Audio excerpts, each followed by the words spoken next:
नमस्कार, मैं हूं आपके साथ हर्षिता मिश्रा। आप देख रहे हैं रॉयल एक्सप्रेस न्यूज। और चलिए अब बढ़ते हैं आगे और एक नजर डालते हैं मुंबई की इस खबर पर। वो film Maharashtra police, Mumbai police के हित में फिल्म बनी थी। उस समय जो फिल्में बनती थी वो बहुत ही पुलिस वालों को हमेशा बुरी लाइट में दिखाया जाता था कि ये घूसखोरी है, पैसा खाते हैं, लोगों को तंग करते हैं, ये वर्दी वाले गुंडे हैं, ब्ला ब्ला। मैंने पहली फिल्म बनाई थी गर्व, जिसमें पुलिस को देखो पकड़ा और आज वो सलाखों के पीछे है। तो पुनीत जी, आपका साफ ये कहना है अगर किसी के साथ गलत होता है तो उसे एक्शन लेना चाहिए, उसे पुलिस बिल्कुल चुप नहीं रहना चाहिए।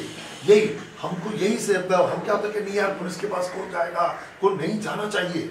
अगर आपके साथ आप सही हैं, आपके साथ गलत हुआ, आप जाइए। तो पुलिस जो है आपके रक्षक है, ये भक्षक नहीं है। मुंबई पुलिस जो है ये रक्षा का काम करती है और आपकी ये निगरानी के लिए बनाई गई है। ये कब से आपके पास में काम करता था और ये कहाँ का बनता था? साहब मुंबई का ही बंदा था, मुंबई का ही बंदा था। और इसने क्या कि जैसे भाई हमने रिहर्सल शुरू की जून के महीने में, जून में 10 दिन की, जुलाई में शायद 16 दिन की, फिर जून जुलाई अगस्त में हमने शायद 10-15 दिन 16 दिन की होगी। अक्टूबर में हमने कोई रिहर्सल नहीं की। फिर हमने नवंबर में 1 तारीख को तो छोड़ के भी चला गया ये। पता आदमी का जब पता एक जैसे एलईडी छोटे मोटे जो भी काम करो उसमें पैसा खा जाओ। किसी को भी जो 5,000 की चीज़ साहब इसको 10,000 दे दो आप, वो बाद में पता चला फिर किसी को 45,000 दिला दिए, किसी को लाख रुपए दिला दिया और वो पैसे वापस नहीं आए। तब मैंने पूछा भाई ये हमारे या तुमने जो इनको पैसे दिलाए ये पैसे मेरे कब आएंगे? ना एलईडी स्लाइड्स आई ना कुछ आया। एनसीपी का जो कॉन्ट्रैक्ट था जी, जो सिग्नेचर जो मैं साइनिंग अथॉरिटी मिली थी, मैं जो साइन करके आया था वो मुझे आज तक नहीं मिला। वो तो आप मुझसे साइन करा के लेके सर मैं उनको दे दूंगा, उनसे साइन करा के मैं आपको आपकी कॉपी ला के दे दूंगा। ठीक है भैया, टाउन जाएगा आएगा। जाके आने के बाद मेरा कॉन्ट्रैक्ट की कॉपी का है तो कॉन्ट्रैक्ट नहीं, आज देता हूँ कल देता हूँ, अभी नहीं आया। मेरे से दे देगा, हम तो व्यस्त थे प्ले बनाने में, तो कोई बात नहीं। कहते ना कि रियल वापस से कॉन्ट्रैक्ट सही किया है, कॉन्ट्रैक्ट ने जी ने किया, हम स्वयं जाके आए और हमारी बिटिया ने वहाँ बहुत हेल्प की IT टीम में, और ये शो 14-15 को अच्छे से हो रहा है। बहुत ही भव्य पैमाने पे होगा। एनसीपी ने पूछा ये बोलते हम इसको इस ऐसे तुच्छ व्यक्ति को तो हम खड़ा जानते भी नहीं कौन है ये, और यहाँ पे झूठ बोलता है क्या मैंने किया है। बोला आपका प्ले होगा, अवश्य होगा। आपने डेट ब्लॉक की है, आपने 6 महीने पहले इतने पैसे भरे हैं, तो आपका शो कैसे कैंसिल हो सकता है? आप प्रतिष्ठित लोग हैं, तो ईश्वर की कृपा से सब एक क्राइम सॉल्व हो गया है। वो तो सलाखों के पीछे है, law is taking its own course. और हमारा बहुत भव्य पैमाने पे 14 जनवरी और 15 जनवरी को NCPA जमशेद थिएटर में हमारा जय श्री राम का मंचन होगा। उसमें जो है जितने कलाकार जो काम करते थे, जैसा कि हमने एंड्रोस में देखा, जो कलाकार काम कर रहे हैं तो सेम कलाकार ही इस नाटक से जुड़े हुए लोग हैं जिनको रोजगार मिलता है, जिनको आगे भी शो से पैसे मिलेंगे। तो उसको अगर इस कहीं भगवान खुदा ना खास्ता करे ना, भगवान ना करे, अगर जनवरी का शो कैंसिल हो जाता तो उनके भी तो लोगों के, गरीबों के भी तो पैसे मारे जाते। पर चलो कहते ना कि ईश्वर है, सब ठीक हो गया। अगर नाटक की बात करें तो इसके बारे में बता सकते हैं कुछ? जिस तरीके से आपने रावण का रोल किया है इस नाटक में, तो कितनी कठिनाइयाँ हुई रावण के रोल में आपको? देखिए क्या है कि मेरे हिसाब से मैं साक्षात रावण का अवतार हूँ। और मेरी जो उम्र है वो बिल्कुल रावण के पात्र को निभाने के लिए सही एज ग्रुप मेरी है। आवाज भी सर वैसा? हाँ जी बिल्कुल, आवाज कहो, कद काठी कहो, हर चीज। और मेरे जो सुपुत्र हैं सिद्धांत सर, वो इसमें राम का किरदार निभा रहे हैं। बिंदु दारा सिंह हैं जो हनुमान का किरदार निभा रहे हैं। समीक्षा भटनागर हैं जो सीता माता का किरदार निभा रही हैं। और इसके अलावा अपना यशोधन राणा जी हैं जो ओम नमः शिवाय में शिव भगवान बने थे, वो इसमें शिव का पात्र कर रहे हैं। प्रीत चौधरी पार्वती बनी है, पायल गोगा कपूर सूर्पनखा बनी है। तो बहुत सारे, कुछ 27 तो मेन कैरेक्टर्स हैं, फिर 32 डांसर्स हैं, जूनियर आर्टिस्ट हैं, और HODs कुछ 8 हैं, और फिर जो हमारे जो बाकी जो टीम होती है, जो बैक स्टेज की टीम होती है, बहुत भारी भरकम टीम है। रामपाल जी, सेकंड शो में भी क्या आपको लगता है कि इसी तरह लोगों को पसंद भी आएगा, और आपको कैसा लगा वो सर? आपकी भी कुछ थोड़ी राय है। वो शो तो आपने स्वयं देखा और शूट भी किया है, और ये उससे भी भव्य और बहुत अच्छा होगा, आपको बहुत आनंद आएगा। और ये आप हमारी बातें जनता तक पहुंचाए, जनता जरूर ये शो देखने को आए।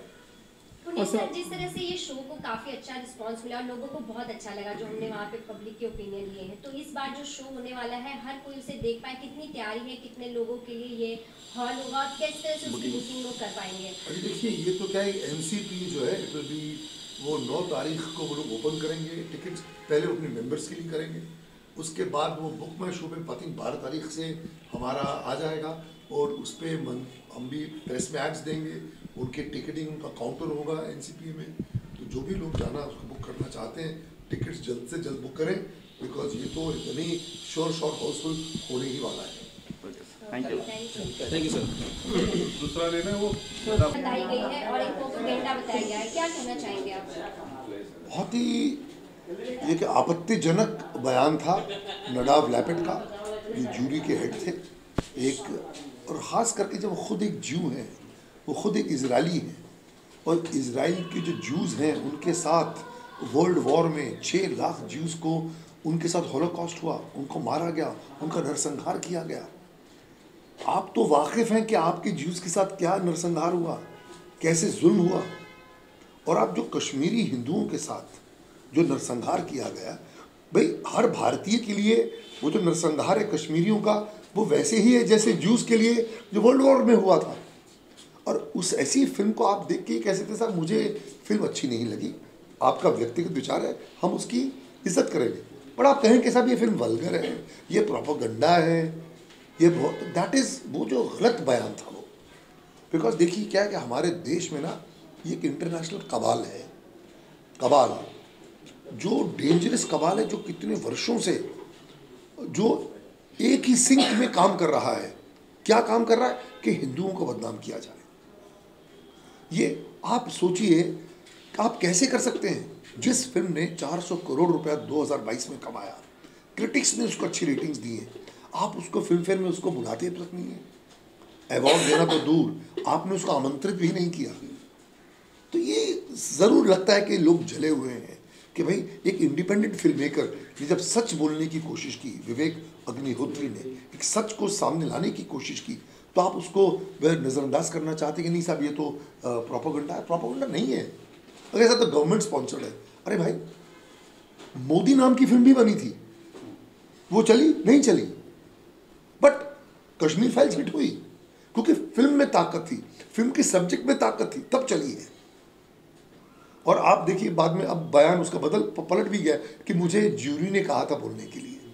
तो जितने लुटियंस हैं ये उसके मुंह में शब्द भर रहे थे कि आप बोल दो ये बकवास फिल्म है, आप ऐसी फिल्म है, उसने शायद ठीक से देखी भी नहीं होगी। तो ये तो अब अगेन सच सामने आ गया है, अब उनका खुद का मुंह काला हो गया है। गलत है, ऐसा नहीं, ऐसा बयान देना बिल्कुल गलत था। पुनीत सर, एक सवाल ये भी आता है, जैसे कि बहुत भव्य नाटक ये है, इसका पोस्टर्स भी मैंने देखे, पोस्टर बड़े-बड़े हमने बैनर भी लगा दिए, होर्डिंग्स। जी, मैं ये जानना चाहता हूँ कि एक आदिपुरुष नाम की फिल्म आ रही थी जिसे 6 महीना पोस्टपोन कर दिया गया, उसको लेकर भी काफी आलोचनाएं हुई थी। तो क्या लगता है जनता जो है वो बहुत ही ज्यादा आजकल इमोशनल है और बहुत ही ज्यादा चाहती है कि सही से काम हो, नहीं तो हो ही ना। नहीं, ऐसा नहीं है। देखिए क्या है कि आप एक, मैं बताना चाहता हूँ लोगों को कि जो कला है, कला के साथ खिलवाड़ नहीं किया जा सकता। आप कला की आड़ में आप ज़्यादा लिबर्टी नहीं ले सकते। आपको अगर आप जो कला के क्षेत्र में यदि आप मर्यादा से भटक कर, और ख़ास करके जब विषय हो मर्यादा पुरुषोत्तम भगवान श्री राम का, आप जब उसमें अतिशयोक्ति करेंगे, आप लिबर्टी लेंगे, तो कला जो है काली हो जाएगी, वो कला काली हो जाएगी। आप भगवान राम को मूछ कैसे दे सकते हैं। और मैं तो हैरान रह गया कुछ लोगों ने जिस तरह बयान दिया कि साहब किसने देखा, क्या देखा। अरे भाई पढ़िए तो सही, उन्होंने शायद एक पेपर में एक पेज भी नहीं पढ़ा होगा। आप वाल्मीकि जी की रामायण पढ़ें, उसमें पूरा वर्णन है भगवान राम का। आजान बाहु श्री राम, पट पीठ धरन धनवाधारी, आजान बाहु श्री राम। उनके हाथ लंबे थे, उनका चेहरा जो था सौम्य था, एकदम क्लीन था, कहीं मूंछ का मेंशनिंग नहीं है। इवन जंगल में जब वो वनवास जब तपस्वी बनकर जंगल में थे, तो हनुमान जी ने भी जाकर जो सीता माता के सामने उनका वर्णन किया, वहाँ भी कोई दाढ़ी की मेंशनिंग नहीं है। और फिर एंड में 14 वर्षों के बाद अगर किसी ने ठीक से पढ़ा हो, मैं तो उन्हें बताना चाहता हूँ कि उनकी जो शिखा थी वो शत्रुघ्न ने काटी थी, तो कोई मेंशन नहीं कि उनकी दाढ़ी काटी गई है। ही वॉज क्लीन एब्सोल्युटली, और राम लला कहते हैं उनको। तो बहुत ही अपना प्रियदर्शी भगवान साक्षात विष्णु का अवतार है। आप हनुमान को कैसे एक बार बना सकते हैं, आप उसको एक दाढ़ी दे सकते हैं। भगवान हनुमान तो यार भगवान शिव का अवतार है। रावण का त्रिपुंड तिलक होना चाहिए, वो तालिबानी नहीं हो सकता, वो ब्राह्मण था, 4 वेदों का ज्ञाता था, 6 शास्त्रों का ज्ञाता था रावण। तो आप जो है आप कैसे बना सकते हैं? तो ये लोगों क्या आप, मैंने कहा ना, जब मर्यादा पुरुषोत्तम राम के विषय में आप कुछ बना, आप देखिए जो सिख धर्म है, आप उसके किसी भी गुरु के बारे में आप कुछ बनाए ही नहीं सकते। मैं उनकी इज्जत करता हूँ क्योंकि उनको पता है कि मनुष्य जो है क्रिएटिव लिबर्टी के नाम पे कुछ ना कुछ गलत दिखा देगा। आप मोहम्मद पैगंबर के बारे में आप बना के देखिए, आपका सर धड़ से अलग कर देंगे। अच्छी बात है, उन्होंने जो किया है कि वो अपने धर्म पे बिलीव करते हैं। हम क्या है, हम जो हिंदू हैं बहुत ही उदार दिल हैं कि भाई हमारा तो वे ऑफ लाइफ है, और हम क्या यार किसी के एक के कहने से या 2 बंदों के कहने से हमारे धर्म को कुछ नहीं होगा। मैं मानता हूँ, अच्छी बात है, लेकिन क्या है कि आजकल की जो युवा पीढ़ी है, अगर हम उसका नैरेटिव ही चेंज कर देंगे। ये बीच में भी एक वेब सीरीज आई थी राम युग, वो ग्रीक रोमन कपड़े पहना दिए उनको उन्होंने भगवान राम को। तो क्या है, आज से 50 साल बाद लोग समझे शायद यही राम थे। तो ये नहीं होना चाहिए। आप पढ़ें, आपका वर्णन है, आपका वाल्मीकि की रामायण है, आप उसे पढ़ें, आप तुलसीदास जी की पढ़िए। आपने पढ़ा है कुछ नहीं आप कर रहे हैं, तभी तो फिल्म डिले हुई है। और मुझे पूरी उम्मीद है वो अच्छे लोग हैं, मेकर्स हैं, बहुत सही करके ही पब्लिक के सामने लाएंगे। अब हमने ये सारी चीज़ों का बहुत ध्यान रखा। आपने अगर हमारा प्ले देखा होगा तो मर्यादा में रहकर भगवान राम को किस तरह, उनका वर्चस्व क्या है, कैसे होने चाहिए, और रावण कैसा होना चाहिए, सीता माता कैसी होनी चाहिए, इस सब का बहुत ध्यान दिया गया है। तभी हमारे प्ले को 5 स्टार्स मिले हैं। Thank you sir.